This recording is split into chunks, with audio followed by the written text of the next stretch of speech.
บรรยากาศเดือนสี่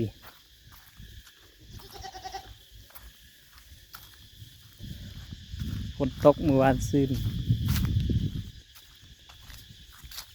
ใบไม้ปงเสียงจักรจั่นเป็นไงฮะเดี๋ยวจะพาไปเบิ่งต้นผักคะที่ตัดไว้สีตัดหงามัน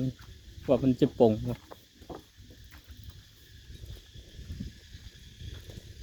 เป็นยังไงบรรยากาศ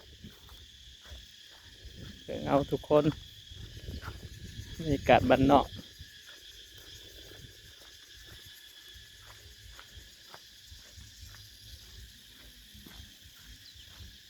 นี่ก็ทางไป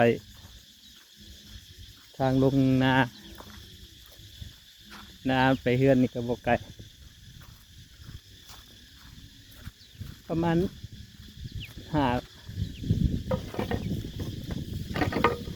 500 เมตร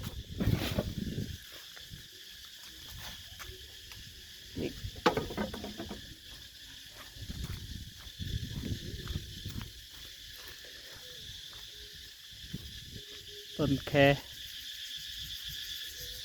คนา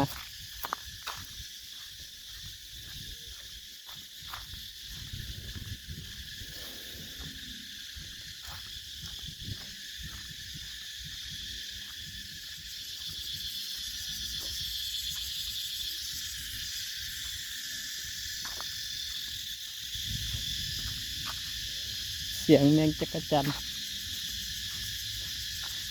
เดือนสี่หาไข่มดแดงกันเ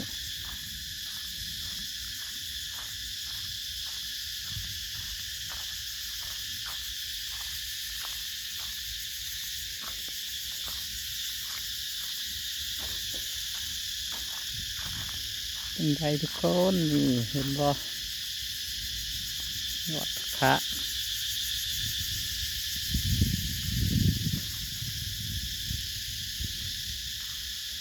ลองตัดเปลือกมันจิปงยอดบ่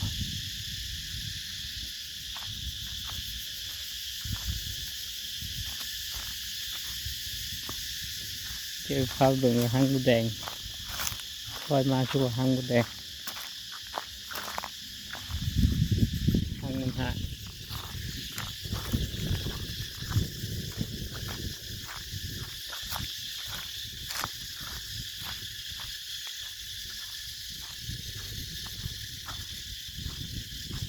เงินห้าน้อย